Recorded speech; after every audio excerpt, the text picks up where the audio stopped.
different generation time period, but Jack's family goes back to, what did you tell me, 1855. Is the very first, That they came to this area. the Elkhorn area. Now, are you saying that was the Mcardle name, or was it The Mcardle name. the Mcardle name? And your mother was a Clausen. Clausen. Now, would it be like, oh gosh, great-great-grandfather? It's a lot of them. Great-great-great-grandfather. And his name was? The great-great-great-grandfather? Yeah, the very first. Patrick. Patrick Mcardle. And they were Irish? Right. They came to Pennsylvania first in like 1848, and they migrated to the Omaha area in 1855. They settled first on the Papio Creek. If that's just between here and Omaha, on about 110th. And then both my grandparents both farmed, and my dad grew up just on Ida Street, which is 2 miles north of Elkhorn, and my mom grew up just a mile west of Elkhorn. And they came there probably in the early 1900s. My mom was born out there in 1912. My dad was born on that place in 1910. And so then, when you talked about being at 110th and Dodge, I remember reading that it was called the Mcardle Mills, or? Yeah, it was called, right now it's still called the Mcardle Precinct. Okay, the Mcardle Precinct. And it was they had a mill, like a grist mill on a Papio Creek there. Because it was quite large. I mean, the creek was much larger. Oh, yes. Than it is today. And they said that there were thousands of Indians around yet in 1855, but they were all friendly Indians. Okay. So that's before we became a state, like in 1867. So right, they were here, but and so Omaha was about 10 years old. Was about 10 years old when they came. And you got a genealogy that tells, like, where were they from? They were all from Ireland then. Right. Now, like your mom's side of the family, though. They were from Germany, originally. And my grandfather, I don't know when they came over, but my grandfather was born here. Okay. On your mother's side. Okay. Both my grandparents were born here. Here in America. My grandmother, Mcardle, she was like 4 years old when she came from Germany. And my grandfather's family came from Ireland. McCardle's came from Ireland. Okay, yeah, all from Ireland. And then Jack, you were born here? I was born right a mile west of Elkhorn, on the place that we grew up on. Like about that house was, the original house burned down in 1945, and then we moved down here in 1948, spring of 48. And that present house was built like in 1950. There was a basement house there we lived in first until 1950. The present house that is there today was built. And how many is in your family? I have two sisters. You have two sisters, and they both went to school all, here. And we were all born in the house. Born in that house. We weren't born in hospitals, then we were all born at home. At home. And my mother was born in the same house too. Yeah. So after your family is all here, basically your family background, the Clausens and the Mcardles, they were both really They were all farmers. Farmers. And your dad was a farmer when he retired? My dad was a farmer when he retired. And then, did you say the Mcardle family, your parents, did they retire to Elkhorn, or did they stay there on the home place? They stayed on the home place. They stayed on the home place. So, and even like we were talking about Elkhorn. You're how far would you say you're out of town? Just a mile. Just a mile out of town. And so you went to school in Elkhorn. Right. As far as grade school. I came here, I was in the 5th grade. In the 5th grade. There were 3 kids in my class in Elkhorn school. In town here? In town. 3 kids only. Bob Glant, Jeanette, and I. That was it. Like, who was superintendent principal?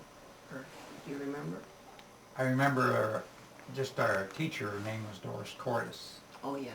She was also a music teacher, I think, Right. at that time, yeah. And school, which school do the kids go to? They go to this brand-new Elkhorn Ridge Middle School on 180. Oh, I don't know if they know where the administration building is. I town think they here. do. That was the whole school when I went to school here. There were like 100 kids in the whole school. All kindergarten through 12th grade, there was 100 kids. And what year would you say that was? When we came was 1948. 48. I graduated from high school in 55. 55. There Okay. were, So you didn't always live there? You went to a country school before you came to the 5th grade? right. Oh. First place we lived on 102nd, right Oh. north of the West Roads. That was all farm ground, Okay. right on the corner of 102nd and Blondell. Okay. And I would start school at the Mcardle School, Oh. and we walked down Dodge Street to school when we were 5 years old. Of course, it was what? I mean, it was like Yeah. the... It It's was still 4 lanes. It was It's 4 lanes. 4 lanes back then, with the brick road right down the middle of it, Right, right. from the old Lincoln Highway. So when we had to it's- walk a little bit on that, and then we walked on 102nd Street. We were about a half mile off the road on 102nd Street in Dodge, 3/4 of a mile. Oh, I didn't realize that you had come here to from. I Then thought we they- went to Washington. Oh, you did. You know where Dean Johns lives? Yeah. We lived on that place. We moved there like in 44 or 45. And we moved in this house. There was no running water, no electricity, no telephone. So our Saturday night bath was a wash tub around the cook stove. Mhm. And then before we left there, we had telephone and lights, but never had running water or bathroom in the house. So we moved down here in 48. In 48, so then you had electricity Mm-hmm. and the whole indoor plumbing and, Right, and right. everything. We were living. Yeah. And but did you walk back and forth to school? Sometimes, but sometimes we, in wintertime, Dad would take us sometimes. And then we were walking, Ben Johnson had a drugstore here in town, actually, and he had one on Waterloo also. And if we were walking, he'd always give us a ride. Back. If we were happy to go by, he'd stop and give us a ride home. But we generally walked or rode bicycles. So, did you, like you say you're 10 years old possibly when you moved Yeah, I was here? 9 when we came here. 9? Mhm. Okay, did you, like, your dad was a farmer. Right. Okay, did you guys have 4-H clubs back then and things? Like Yes, your, we had a 4-H club. First 4-H club we had was a garden club, and Bess Johnson was our club leader. And we had took like our produce to the Douglas County Fair, which was in Waterloo. right. And then later on, I think when we were teenagers, we had a tractor club, and Waylon McGee's dad, Waylon Senior, was our club leader. There were half a dozen of us in that tractor club.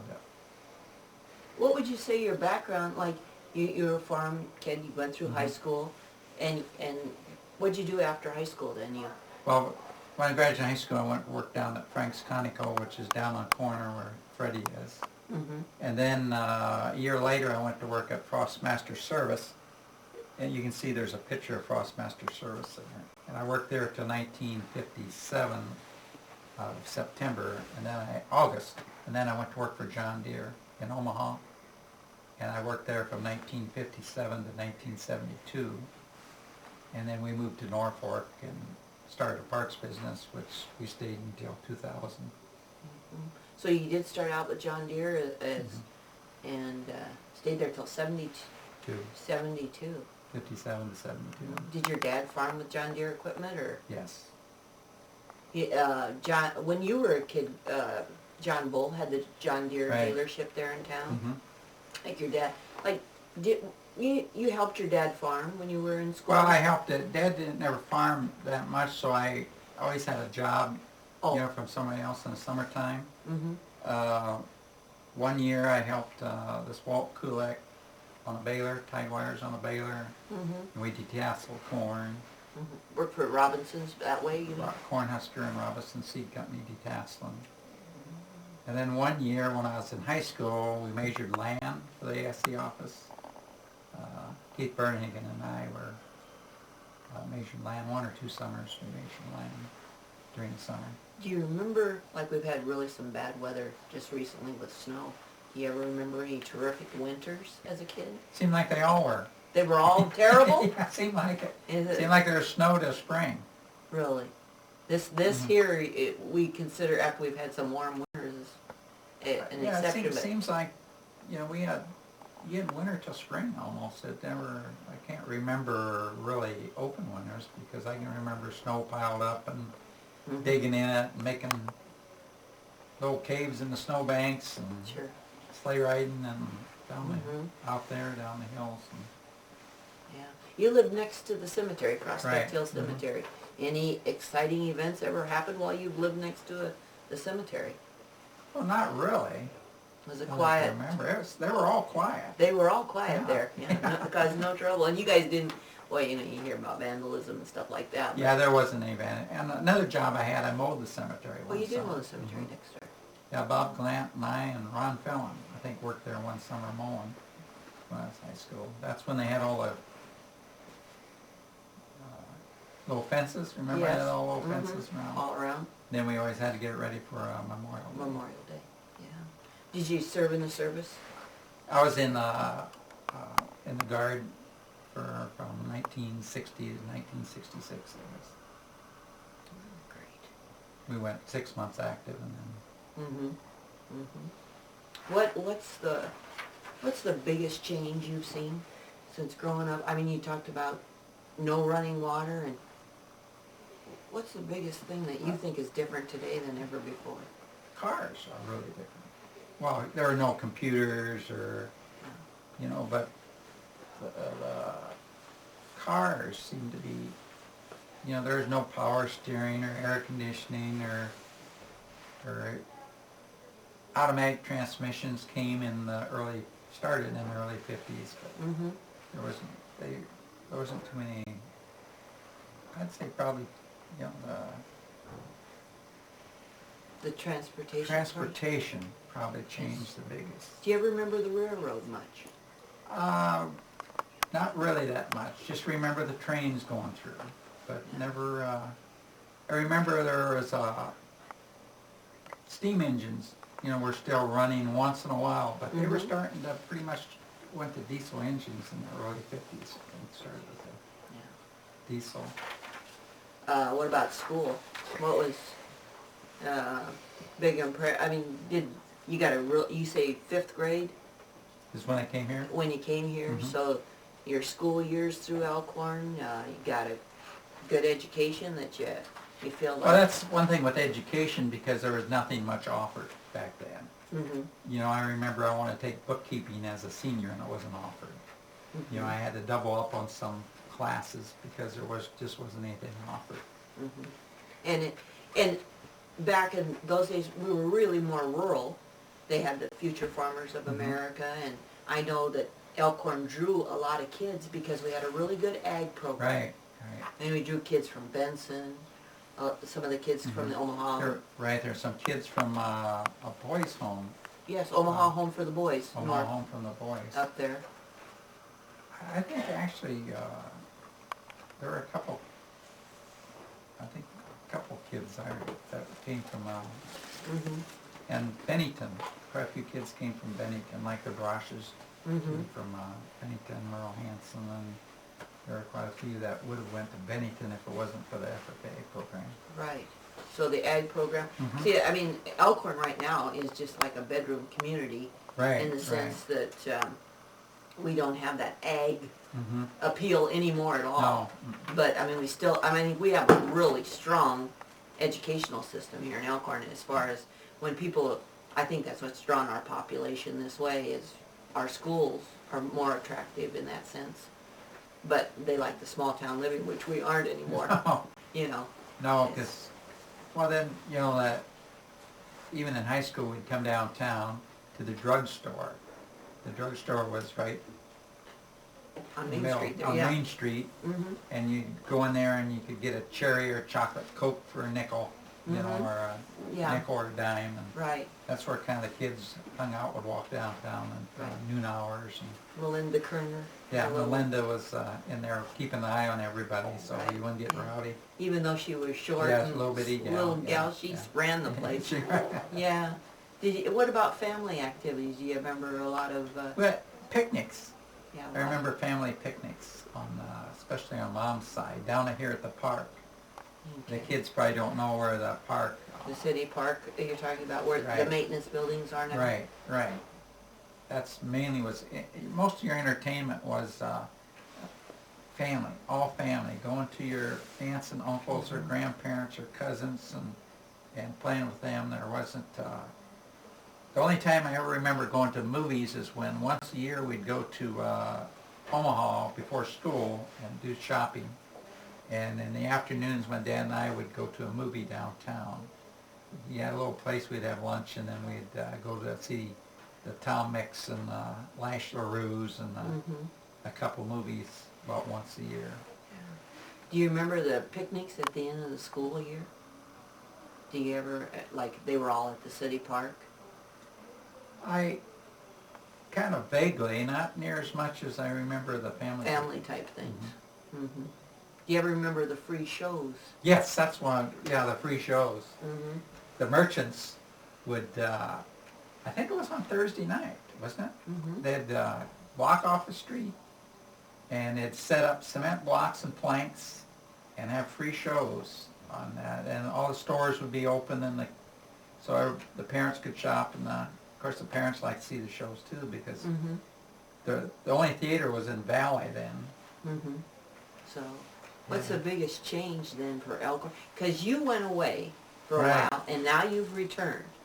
What's the biggest change besides the number of people, the growth? Basically the number of people, because there's, as far as the downtown area, hasn't really changed that much. And there's more homes, you know, like there's, you know, Chapel Hill was there, but it's grown, and the golf course. But there's, the school system's probably the biggest change. Because Brought on by like wasn't your father on one of the, oh, I thought I remember seeing his. grandfather, Your grandfather. John Clausen, on the Okay. administration building in the Yes. Cornerstone, his name Yes. was on, he was on the school board, and my Right. dad was on the school board when Right. I was in school. Yeah, because I was going to say, you got, your family's been, you know, very involved in you know, we really had great leaders back then, far-sighted people that thought education was, you know, so important. And even though we haven't gotten industrial to, Right. because, you know, you always kind of like envied Valley. They had the railroad, and they had these 3M, and they have Belmont and things like that. And yet, Elkhorn, we just kind of stayed like a housing development in a sense, but our school's been a big plus. Yeah, the school, I think is, and I think we're going to see, you know, I think up on the corner, you know, there's been talk of a grocery store going up there, and I think it's yet to come. Is more, you know, they put the bank, there's a bank going up there, and then as you know, Elkhorn is still, like out south on 31, you know, that's starting to develop. You know, there's a new bank up there. Yeah, And, because and then, you know, now since across the road on the east side, that's going to probably start developing. What I did see in Elkhorn, they needed to have, I think, some restrictions on building codes. Would have really helped, I think. We Yes. noticed that coming back at some of the building out south and on the east side there. They really needed some better building codes, yeah, I think. I agree with you there, because in the sense like when the Lincoln Highway went through, I mean, it was drawing everybody into the community. And then in 1934 and 36, when Dodge Street just literally bypassed us by just 1 mile. You know, I can't believe that mile was that big. But out there across the road from where I grew up, you know, my grandfather lived there, and that was a filling station. Yes, And because the main road went by there, right. and that was probably I can remember it being a filling station, probably up till time I was 6, 7 years old. But when we moved down here, it was no longer a filling station in '48. So sometime in the '40s, it was discontinued. Whatever when Dodge Street bypassed. Yeah, and Foltz's Corner, where Maple Street and the Lincoln Highway.